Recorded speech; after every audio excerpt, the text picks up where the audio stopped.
First ഇയറിലെ exam ഒക്കെ നന്നായിട്ട് എഴുതി എല്ലാവരും സുഖമായിരിക്കുമെന്ന് വിശ്വസിക്കുന്നു. സെക്കൻഡ് ഇയർ പഠിക്കാനായിട്ട് റെഡി ആയിരിക്കുമായിരിക്കും. അപ്പോൾ നമുക്ക് ചാപ്റ്ററിലോട്ട് കിടക്കാം.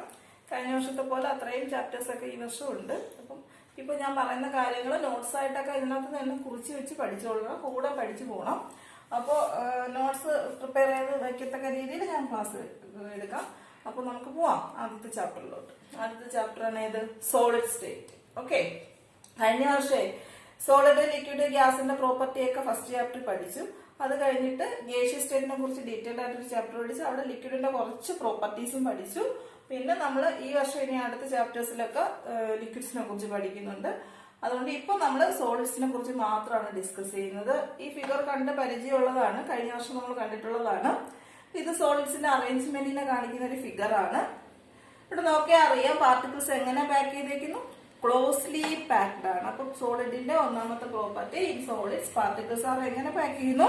Closely packed. Okay, clear? Then solids particles closely packed ആണെങ്കിൽ അവിടെ ഇന്റർമോളിക്കുലർ ഡിസ്റ്റൻസ് എങ്ങനെയായിരിക്കും? Very short ആയിരിക്കൂലേ?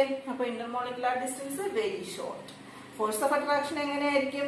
വെരി സ്ട്രോങ് ആയിരിക്കും. Intermolecular force of attraction is very strong. അപ്പൊ 3 പോയിന്റ് ആയി. In solids particles are closely packed. Intermolecular distance is very short. Intermolecular force of attraction is very strong.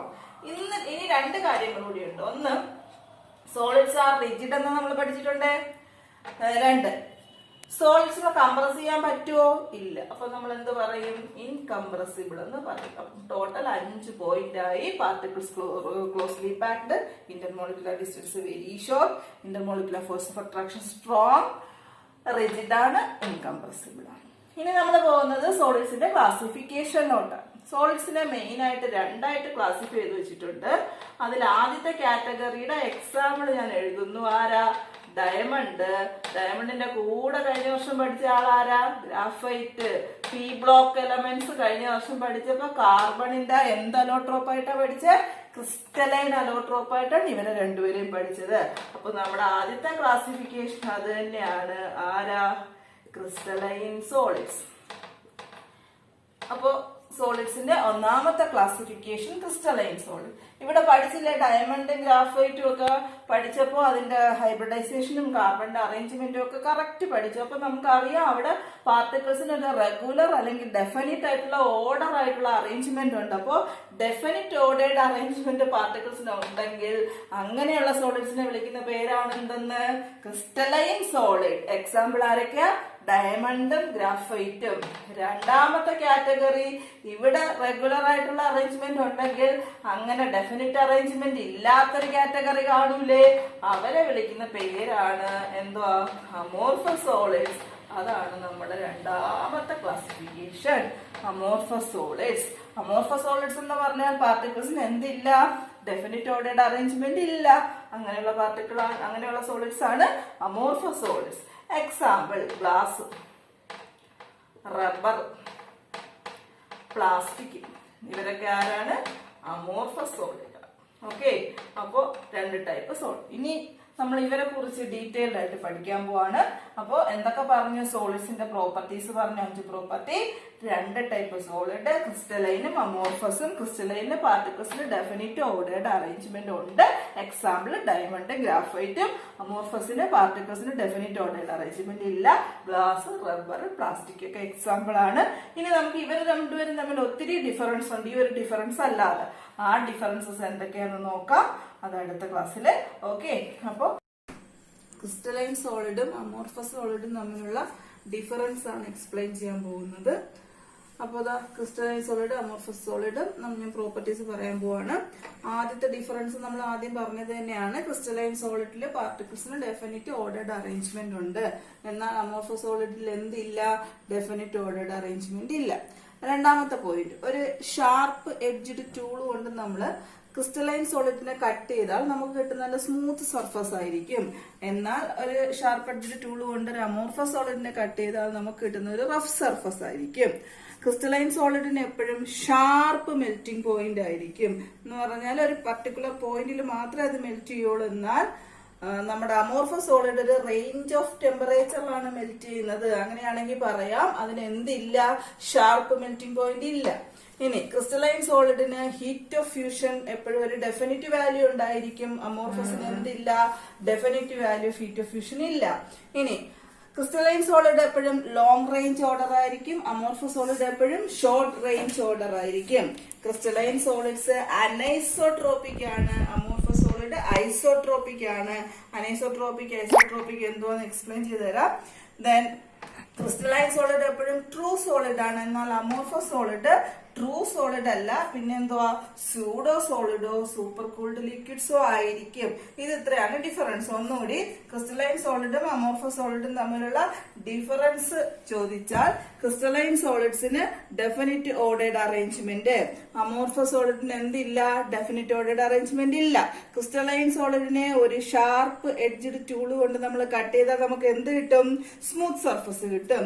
എന്നാൽ amorphous സോളിഡിനെ sharp edged tool കൊണ്ട് cut ചെയ്താൽ rough surface ആയിരിക്കും കിട്ടുന്ന. Crystalline സോളിഡിന് ഒരു sharp melting point ഉണ്ട്, amorphous സോളിഡിന് എന്തില്ല, ഷാർപ്പ് മെൽറ്റിംഗ് പോയിന്റ് ഇല്ല. ക്രിസ്റ്റലൈൻ സോളിഡിന്റെ ഒരു ഡെഫിനിറ്റ് ഹീറ്റ് ഓഫ് ഫ്യൂഷൻ ഉണ്ടായിരിക്കും, അമോർഫസ് സോളിഡിന് എന്തില്ല, ഡെഫിനിറ്റ് ഹീറ്റ് ഓഫ് ഫ്യൂഷൻ ഇല്ല. ക്രിസ്റ്റലൈൻ സോളിഡിന്റെ ഓർഡർ എപ്പോഴും ലോങ് റേഞ്ച് ഓർഡർ ആണ്, അമോർഫസ് സോളിഡിന് ഷോർട്ട് റേഞ്ച് ഓർഡർ ആണ്. ക്രിസ്റ്റലൈൻ സോളിഡ് അനൈസോട്രോപിക് ആണ്, അമോർഫസ് സോളിഡ് ഐസോട്രോപിക് ആണ്. ഇനി ക്രിസ്റ്റലൈൻ സോളിഡ് ട്രൂ സോളിഡ് ആണ്, അമോർഫസ് സോളിഡ് സ്യൂഡോ സോളിഡോ സൂപ്പർ കൂൾഡ് ലിക്വിഡോ ആയിരിക്കും. ഇപ്പൊ ഇവിടെ വന്നൊരു ടേം ആണ് ആര്, അനൈസോട്രോപിക്. എപ്പോഴും ചോദിക്കുന്ന ഒരു ക്വസ്റ്റ്യൻ ആണ്, what is mean by anisotropy, which type of crystals show anisotropy എന്ന് ചോദിക്കും. അപ്പോ ക്രിസ്റ്റലൈൻ സോളിഡ് ആണ് എന്ത് കാണിക്കുന്നത്, അനൈസോട്രോപ്പി കാണിക്കുന്നത്. ഇനി അനൈസോട്രോപ്പി എന്ന് പറഞ്ഞാൽ എന്തോന്ന് ചോദിച്ചാല് റിഫ്രാക്റ്റീവ് ഇൻഡെക്സ് പോലുള്ള ഫിസിക്കൽ പ്രോപ്പർട്ടി നമ്മൾ ഡിഫറെന്റ് ഡയറക്ഷനിൽ നിന്ന് മെഷർ ചെയ്യുമ്പോൾ ഡിഫറെന്റ് വാല്യൂസ് ആണ് കിട്ടുന്നതെങ്കിൽ അങ്ങനെയുള്ള പ്രോപ്പർട്ടിയെ വിളിക്കുന്ന പേരാണ് അനൈസോട്രോപ്പി. അപ്പൊ ക്രിസ്റ്റലൈൻ സോളിഡിന്റെ റിഫ്രാക്റ്റീവ് ഇൻഡെക്സ് പോലുള്ള ഫിസിക്കൽ പ്രോപ്പർട്ടി ഡിഫറെന്റ് ഡയറക്ഷനിൽ നിന്ന് മെഷർ ചെയ്യുമ്പോൾ ഡിഫറെന്റ് വാല്യൂ ആണ് കിട്ടുന്നത്. അതുകൊണ്ട് അത് എന്താണ്, അനൈസോട്രോപിക് ആണ്. എന്നാൽ അമോർഫസിന് സെയിം വാല്യൂ ആയിരിക്കും കിട്ടുന്നത്. അതുകൊണ്ട് അത് എന്തുവാണ്, ഐസോട്രോപിക് ആണ്. ഓക്കെ, അപ്പോൾ ഇനി നമ്മൾ ക്രിസ്റ്റലൈൻ സോളിഡിന്റെ ക്ലാസിഫിക്കേഷനെ കുറിച്ചാണ് പഠിക്കാൻ പോകുന്നത്.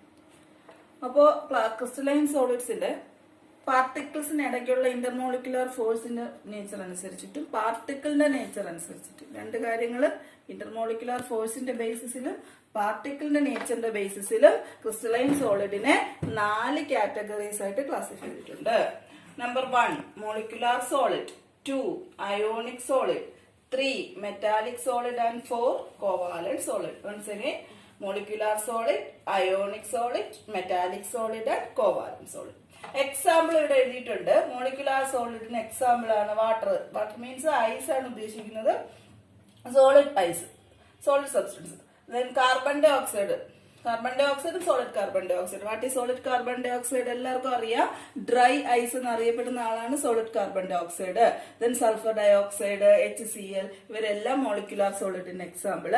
അയോണിക് സോളിഡിന് എക്സാമ്പിൾ ആണ് sodium chloride, zinc sulphide, magnesium oxide. കഴിഞ്ഞ വർഷം കെമിക്കൽ ബോണ്ടിങ്ങിൽ അയോണിക് കോമ്പൗണ്ടുകളെ കുറിച്ച് കുറെ പഠിച്ചിട്ടുണ്ട്. ആ എല്ലാ അയോണിക് കോമ്പൗണ്ടും അയോണിക് സോളിഡ്സിൽ വരും. ദെൻ മെറ്റാലിക് സോളിഡ് എന്ന് പറയുമ്പോൾ എല്ലാ മെറ്റൽസും മെറ്റൽസിന്റെ അലോയ്സും മെറ്റാലിക് സോളിഡ് ആണ്. കോവാലന്റ് സോളിഡിന് example diamond, graphite, quartz. Okay, അപ്പൊ ഇനി നെക്സ്റ്റ് ഇവരുടെ പ്രോപ്പർട്ടീസിലോട്ട് പോവാം. പ്രോപ്പർട്ടീസിലോട്ട് പോയാൽ മോളിക്കുലാർ സോളിഡ്സിന്റെ പാർട്ടിക്കിൾസ് എപ്പോഴും പേരിൽ പറയുന്നത് പോലെ ആരായിരിക്കും, മോളിക്യൂൾസ് ആയിരിക്കും. കോൺസ്റ്റിറ്റ്യൂന്റ് പാർട്ടിക്കിൾസ് മോളിക്യൂൾസ് ആയിരിക്കും. അവരിടയ്ക്കുള്ള ഇന്റർമോളിക്കുലാർ ഫോഴ്സ് ഓഫ് അട്രാക്ഷൻ എന്ന് പറയുന്നത് വീക്ക് വാണ്ടർവാൾസ് ഫോഴ്സസ് ആയിരിക്കും. Once again, constituent particles molecules, exist ചെയ്യുന്ന ഇന്റർമോളിക്കുലാർ ഫോഴ്സ് വാണ്ടർവാൾസ് ഫോഴ്സസ് ആയിരിക്കും, weak van der Waals forces. Then ionic solid, constituent particles എപ്പോഴും അയോൺസ് ആയിരിക്കും. അയോൺസ് പോസിറ്റീവ് നെഗറ്റീവ് അയോൺസ് ആണെങ്കിൽ അവരുടെ ഇടയ്ക്ക് എക്സിസ്റ്റ് ചെയ്യുന്ന അട്രാക്റ്റീവ് ഫോഴ്സ് ഏതായിരിക്കും, സ്ട്രോങ് ആയിട്ടുള്ള ഇലക്ട്രോസ്റ്റാറ്റിക് ഫോഴ്സ് ഓഫ് അട്രാക്ഷൻ ആയിരിക്കും.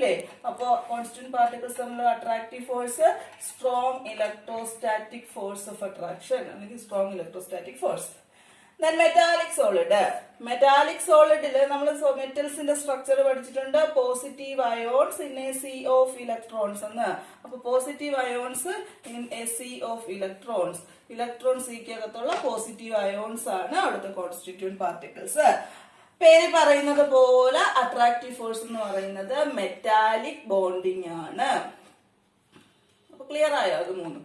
നാലാമത്തെ ആളാരാ? Covalent solid. കോവാലന്റ് സോളിഡ് ഇവിടെ ഇപ്പൊ നമുക്ക് മോളിക്യൂൾ വന്ന് അയോൺസ് വന്നു. അപ്പൊ ഇനി വരാത്ത ഒരാളാണുള്ളത് ആരാ? ആറ്റം. കോവാലന്റ് സോളിഡില് കോൺസ്റ്റിറ്റ്യൂന്റ് പാർട്ടിക്കിൾസ് ആരാ? ആറ്റംസ് ആണ്. അവിടെ എക്സിസ്റ്റ് ചെയ്യുന്ന അട്രാക്റ്റീവ് ഫോഴ്സ് എന്ന് പറയുന്നത് എന്ത് ബോണ്ടിങ് ആയിരിക്കും? കോവാലന്റ് ബോണ്ടിങ് ആയിരിക്കും. ഓക്കെ, അപ്പൊ ക്ലിയർ ആയോ? ഒന്നുകൂടി, മോളിക്യുലാർ സോളിഡിലെ constituent particles molecules. Attractive force ആരാ? Weak van der Waals force. Ionic സോളിഡിൽ കോൺസ്റ്റിറ്റ്യൂന്റ് പാർട്ടിക്കിൾസ് ആരാ? അയോൺസ്. അട്രാക്റ്റീവ് ഫോഴ്സ് ഏതാ? Strong electrostatic force of attraction. Metallic സോളിഡിൽ കോൺസ്റ്റിറ്റ്യൂന്റ് പാർട്ടിക്കിൾസ് ആരാ? പോസിറ്റീവ് അയോൺസ്, ഒരു ഇലക്ട്രോൺ സീക്കകത്ത്. ഇന്ററാക്റ്റീവ് ഫോഴ്സ് ആരാ? Metallic bonding. കോവാലന്റ് സോളിഡ്സ് പറഞ്ഞാലോ ആറ്റംസ് ആണ് കോൺസ്റ്റിറ്റ്യൂന്റ് പാർട്ടിക്കിൾസ്. അപ്പോ അവിടുത്തെ ബോണ്ടിങ് ഏതാ? കോവാലന്റ് ബോണ്ടിങ് ആണ് അട്രാക്റ്റീവ് ഫോഴ്സ് എന്ന് പറയുന്നത്. ഇനി ഒരു കാര്യം കൂടി, ഇവരുടെ ജസ്റ്റ് ഒരു ഫിസിക്കൽ പ്രോപ്പർട്ടീസും കൂടെ വേണം. മോളിക്കുലാർ സോളിഡ് എല്ലാം തന്നെ സോഫ്റ്റ് ആയിരിക്കും, ലോ മെൽറ്റിംഗ് പോയിന്റ് ഉള്ള ആൾക്കാരായിരിക്കും, ഇൻസുലേറ്റർ ആയിരിക്കും. Molecular solids low melting point ഉള്ള സോഫ്റ്റ് ഇൻസുലേറ്റേഴ്സ്. ദെൻ അയോണിക് സോളിഡിലോട്ട് പോകുമ്പോൾ അവരുടെ മെൽറ്റിംഗ് പോയിന്റ് ഹൈ ആയിരിക്കും, അവർ കുറച്ചുകൂടി ഹാർഡ് ആയിരിക്കും. ജനറൽ കേസിൽ എന്ന് പറഞ്ഞാൽ പ്യുവർ സ്റ്റേറ്റിൽ അവർ ഇൻസുലേറ്റർ ആണ്. പക്ഷേ മോൾട്ടൺ സ്റ്റേറ്റിലോ അക്വസ് സൊല്യൂഷനിലോ ഉരുകിയ അവസ്ഥയിലോ അല്ലെങ്കിൽ ലായനിയാക്കുമ്പോഴോ അത് ഇലക്ട്രിസിറ്റി കണ്ടക്ട് ചെയ്യും. അപ്പോൾ കണ്ടക്ടർ ആയിരിക്കും. പ്യുവർ സ്റ്റേറ്റിൽ ഇൻസുലേറ്റർ, പക്ഷേ മോൾട്ടൺ സ്റ്റേറ്റിൽ ഉരുകിയ അവസ്ഥയിലോ ഓർ സൊല്യൂഷനിലോ അക്വസ് സൊല്യൂഷനിലോ ലായനി ആയിരിക്കുമ്പോഴും എന്ത് ചെയ്യും? ഇലക്ട്രിസിറ്റി കണ്ടക്ട് ചെയ്യും. ഹാർഡാണ്, high melting point. Metallic solid നമുക്കറിയാം, എല്ലാ മെറ്റൽസും ഹാർഡ് മെറ്റൽസ് ആണ്. എക്സെപ്ഷണൽ കേസ് ഉണ്ട്, എന്നാലും ജനറലി ഹാർഡാണ്. അപ്പൊ ഹാർഡാണ്, ഹൈ മെൽറ്റിംഗ് പോയിന്റ് ആണ്. മെറ്റൽസ് എല്ലാം good conductors of heat and electricity ആണ്. അപ്പോ ദേ ആർ ബെസ്റ്റ് കണ്ടക്ടേഴ്സ്. അതായി. ദെൻ ഫോർത്ത് വൺ ആരാ? Covalent solid. Covalent solid generally hard, high melting point, insulator ആണ്. പക്ഷെ അവിടെ generally hard, high melting point, insulator ഒക്കെ ആണെങ്കിൽ അവിടെ ഒരു എക്സെപ്ഷണൽ കേസാണ് ഇയാള്. ഗ്രാഫൈറ്റ് നമ്മൾ നേരത്തെ പഠിച്ചിട്ടുള്ളതാണ്. ഇലക്ട്രിസിറ്റി കണ്ടക്ട് ചെയ്യുന്ന ഒരേ ഒരു നോൺ മെറ്റൽ ആണ് കാർബണിന്റെ അലോട്രോപ്പായ ഗ്രാഫൈറ്റ്. അപ്പൊ അവിടെ ഗ്രാഫൈറ്റ് മാത്രം ആരാ? കണ്ടക്ടർ ആണ്. ബാക്കിയുള്ളവരെല്ലാം എന്തുവാ? ഇൻസുലേറ്റർ ആണ്. അപ്പൊ പ്രോപ്പർട്ടീസ് ആയേ മോളിക്കുലാർ സോളിഡ്സില് molecules, constituent particle, weak van der Waals force, then they have high melting point, they are generally soft and they are insulators. Then ionic solids പറയുമ്പോ constituent particles ions, electrostatic force of attraction ആണ്, strong electrostatic force of attraction ആണ്. എന്തോ intermolecular force of attraction എന്ന് പറയുന്നത് generally hard ആണ്, high melting point ആണ്. Pure സ്റ്റേറ്റില് insulator, but molten സ്റ്റേറ്റിലോ ഒക്കെ സൊല്യൂഷനിലോ good conductors. Then metallic solids എന്ന് പറയുമ്പോൾ പോസിറ്റീവ് അയോൺസിന്റെ സി ഓഫ് ഇലക്ട്രോൺസ് ആണ്. അവിടുത്തെ ബോണ്ടിങ് എന്ന് പറയുന്നത് മെറ്റാലിക് ബോണ്ടിങ് ആണ്. ദെൻ അവിടെ അവരുടെ ജനറൽ പ്രോപ്പർട്ടീസ് നോക്കിയാൽ they are hard, high melting substances and they are good conductors. And the last one, covalent solids, atoms are constituent particles, covalent bonding and interactive force എന്ന് പറയുന്നത് അവരെല്ലാവരും generally hard ആണ്, high melting substances ആണ്, insulators ആണ്. But on exceptional case ആരാ? graphite. Graphite is a conductor. Okay, അപ്പോൾ അത് വെച്ച് കഴിഞ്ഞു classification of crystalline solids. ഇനി മോളിക്കുലാർ സോളിഡ്സിനെ നമ്മൾ വീണ്ടും 3 കാറ്റഗറി ആയിട്ട് ക്ലാസിഫൈ ചെയ്തിട്ടുണ്ട്. സോ നമുക്ക് നോക്കാം മോളിക്കുലാർ സോളിഡ് ഏതൊക്കെയാന്ന്. അപ്പോൾ ഇനി മോളിക്കുലാർ സോളിഡിന്റെ ക്ലാസിഫിക്കേഷനിലോട്ട് പോകാം. മോളിക്കുലാർ സോളിഡിനെ മെയിൻ ആയിട്ട് 3 ആയിട്ട് ക്ലാസിഫൈ ചെയ്തിട്ടുണ്ട്. Non polar, polar and hydrogen bonded molecular solid. Non പോളാറിന് ഒരു എക്സാമ്പിൾ ഞാൻ എഴുതുന്നു, കാർബൺ ഡൈ ഓക്സൈഡ്. അതുപോലെ തന്നെ CCl4 കാർബൺ ടെട്രാക്ലോറൈഡ്. ഇവരെല്ലാം നോൺ പോളാർ മോളിക്യൂൾ ആയിരിക്കും, പോളാരിറ്റി ഇല്ലാത്ത മോളിക്യൂൾ ആയിരിക്കും. പോളാർ മോളിക്യൂൾ ഒക്കെ കഴിഞ്ഞ വർഷം പഠിച്ചതാണ്. അപ്പോൾ ഇത് നോൺ പോളാർ മോളിക്യൂൾസ് ആണ്. അപ്പൊ non polar molecules constituent particles ആയിട്ടുള്ള മോളിക്കുലാർ സോളിഡ് ആണ് non polar molecular solid. Polar molecular സോളിഡിന് എക്സാമ്പിൾ ആണ് HCl. നമ്മൾ കഴിഞ്ഞ വർഷം പോളാർ പഠിച്ചപ്പോൾ എക്സാമ്പിൾ ആയിട്ട് പഠിച്ച ആളാണ് HCl, SO2 ഒക്കെ എന്തുവാ പോളാർ മോളിക്യൂൾസ് ആണ്. അപ്പൊ പോളാർ മോളിക്യൂൾസ് കോൺസ്റ്റന്റ് പാർട്ടിക്കിൾസ് ആയിട്ടുള്ള മോളിക്കുലാർ സോളിഡ് ആണ് polar molecular solid. Third one hydrogen bonded molecular സോളിഡില് എന്ത് വേണമായിരിക്കും? ഹൈഡ്രജൻ ബോണ്ടിങ് എക്സിസ്റ്റ് ചെയ്യുന്ന മോളിക്യൂൾസ് ആയിരിക്കും. എക്സാമ്പിൾ വാട്ടർ ഹൈഡ്രജൻ ബോണ്ടിങ്ങിന് എക്സാമ്പിൾ പഠിച്ചതാണ്. ഇലക്ട്രോ നെഗറ്റീവായ ഓക്സിജനും ഹൈഡ്രജനും തമ്മിൽ എന്തുണ്ടാവും? ഹൈഡ്രജൻ ബോണ്ടിങ് ഉണ്ടാകും. അപ്പോൾ ഇത് മൂന്നുമാണ് 3 ടൈപ്പ്. എന്തുവാ? Non polar molecular solid, non polar molecules constituent particles, polar molecular സോളിഡിൽ polar molecules constituent particle, hydrogen bonded molecular solid, hydrogen bonding possible ആയിട്ടുള്ള മോളിക്യൂൾസ് ആണ് കോൺസ്റ്റിറ്റ്യൂന്റ് പാർട്ടിക്കിൾസ്. ഓക്കെ, ഇനി നമ്മൾ പറഞ്ഞു മോളിക്കുലാർ സോളിഡിൽ വീക്ക് വാണ്ടർവാൾസ് ഫോഴ്സസ് ആണ് അടുത്ത ഇന്റർമോളിക്കുലാർ അട്രാക്റ്റീവ് ഫോഴ്സസ് എന്ന് പറയുന്നത്. അങ്ങനെയാണെങ്കിൽ ഈ 3 ആൾക്കാരിൽ എക്സിസ്റ്റ് ചെയ്യുന്ന അട്രാക്റ്റീവ് ഫോഴ്സസ് ഏതൊക്കെയാണെന്ന് നോക്കാം. വീക്ക് വാണ്ടർവാൾസ് ഫോഴ്സിൽ ഒരാൾ നമ്മൾ കഴിഞ്ഞ വർഷം പഠിച്ചിട്ടുള്ള ആളാരാ? ലണ്ടൻ ഫോഴ്സ് അല്ലെങ്കിൽ ഡിസ്പേർഷൻ ഫോഴ്സ് എന്ന് പറയും. അയാളാണ് നോൺ പോളാർ മോളിക്കുലാർ സോളിഡിൽ എക്സിസ്റ്റ് ചെയ്യുന്നത്, London force or dispersion force. അതുപോലെ പോളാർ മോളിക്കുലാർ സോളിഡിൽ എക്സിസ്റ്റ് ചെയ്യുന്നത് ഡൈപോൾ ഇന്ററാക്ഷൻ, അതും പഠിച്ചതാണ് കഴിഞ്ഞ വർഷം. ഡൈപോൾ ഇന്ററാക്ഷൻ ആണ് അവിടുത്തെ അട്രാക്റ്റീവ് ഫോഴ്സ്. ഹൈഡ്രജൻ ബോണ്ടഡ് പേര് പറയുന്ന പോലെ തന്നെ എന്തായിരിക്കും? ഹൈഡ്രജൻ ബോണ്ടിങ് ആണ് അവിടുത്തെ ഇന്റർമോളിക്കുലാർ ഫോഴ്സ് എന്ന് പറയുന്നത്. അപ്പൊ ഇവര് 3 പേരും വാണ്ടർവാൾസ് ഫോഴ്സസ് ആണ്. അപ്പോ കാർബൺ ഡൈ ഓക്സൈഡ്, CCl4 പോലുള്ള non polar molecules constant particle ആയിട്ട് വരുന്നതാണ് non polar molecular solid. Exist ചെയ്യുന്ന attractive force London force or dispersion force. HCl, SO2 പോലുള്ള പോളാർ മോളിക്യൂൾസ് ആണ് പോളാർ മോളിക്കുലാർ സോളിഡിലെ കോൺസ്റ്റന്റ് പാർട്ടിക്കിൾസ്. ഡൈപോൾ ഇന്ററാക്ഷൻ ആണ് അവിടുത്തെ attractive force. Hydrogen bonded molecular സോളിഡില് hydrogen bonding possible ആയ വാട്ടർ പോലുള്ള molecule attractive force ഏതാ? Hydrogen bonding. ഇയാള് ഇൻസുലേറ്റർ ആണ്. നമ്മൾ ജനറൽ പ്രോപ്പർട്ടി പറഞ്ഞു വെച്ചിട്ടുണ്ട്, low melting point, soft insulator. ഇയാൾ അത് തന്നെയാണ്. ഇവരും അത് തന്നെയാണ്, low melting point, soft insulator. ഇവിടെ ലോ മെൽറ്റിംഗ് പോയിന്റ് മറ്റേ ആൾക്കാരെ കാട്ടി കുറച്ചുകൂടി ഹാർഡ് ആയിരിക്കും. ഐസ് കുറച്ച് ഹാർഡല്ലേ, ഹാർഡാണ്, ഇൻസുലേറ്റർ ആണ്. പ്യുവർ വാട്ടർ ഇലക്ട്രിസിറ്റി കണ്ടക്ട് ചെയ്യൂല, ഇൻസുലേറ്റർ ആണ്. അപ്പോ എന്തൊക്കെ പറഞ്ഞു? 3 type molecular solid, non polar, polar, hydrogen bonded. Attractive force പറഞ്ഞു, എക്സാമ്പിൾ പറഞ്ഞു. ദെൻ ഇവര് രണ്ടുപേരും സോഫ്റ്റും ലോ മെൽറ്റിംഗ് ഇൻസുലേറ്റർ. ഇയാള് കുറച്ചുകൂടി hard, low melting point insulator. Okay, അപ്പൊ ഇത്ര ആയപ്പോ ക്ലാസിഫിക്കേഷൻ കംപ്ലീറ്റ് ആയി. ഇനി നമ്മൾ അടുത്തൊരു കാറ്റഗറിയിലോട്ടാണ് പോകുന്നത്. അപ്പൊ നമ്മൾ ഇന്ന് പഠിച്ചത് എന്തൊക്കെ വന്നു? സോളിഡ് സ്റ്റേറ്റ്, സോളിഡ്സിന്റെ പ്രോപ്പർട്ടി പറഞ്ഞു. സോളിഡ്സിന്റെ 2 classification, amorphous and crystalline solid, അവർ തമ്മിലുള്ള ഡിഫറൻസ്. അത് കഴിഞ്ഞിട്ട് classification of crystalline solid 4 type. ആരൊക്കെയാണ്? Molecular solid, ionic solid, covalent solid and metallic solid. അത് കഴിഞ്ഞ് മോളിക്കുലാർ സോളിഡിന്റെ 3 category, non polar molecular solid, polar molecular solid, hydrogen bonded molecular solid. ഇതിനകത്ത് ഈ മോളിക്കുലാർ സോളിഡിന്റെ ക്ലാസിഫിക്കേഷൻ ചോദിച്ചിട്ടുള്ള ക്വസ്റ്റ്യൻ ആണ്. പിന്നെ നമ്മളെ ഡിഫറൻസ്, അമോർഫസും ക്രിസ്റ്റലൈൻ തമ്മിലുള്ള ഡിഫറൻസ് പറഞ്ഞപ്പോൾ അവിടെ പറഞ്ഞ അനീസോട്രോപ്പി എന്തോന്ന് ചോദിച്ചിട്ടുള്ളതാണ്. അപ്പൊ അത് 2 ഇമ്പോർട്ടന്റ് ക്വസ്റ്റ്യൻസ് ആണ് ഈ പാർട്ടിയിൽ നിന്ന് ചോദിച്ചിട്ടുള്ള, റിപ്പീറ്റ് ചെയ്ത് ചോദിച്ചിട്ടുള്ളത്. ഇനി ക്ലാസ് കുറെ മോളിക്കുലാർ സോളിഡ്, കുറെ സോളിഡ്സ് തന്നിട്ട് അതിനെ മോളിക്കുലാർ, കോവാലന്റ്, അയോണിക്, അമോർഫസ് എന്നൊക്കെ ക്ലാസിഫൈ ചെയ്യാനും ചോദിച്ചിട്ടുണ്ട്. ഇതൊക്കെയാണ് ഇവിടെ നിന്ന് വരുന്ന മെയിൻ ആയിട്ടുള്ള ക്വസ്റ്റ്യൻസ്. ഇത് നന്നായിട്ട് എഴുതി വെച്ച് പഠിക്കണം. Okay, thank you.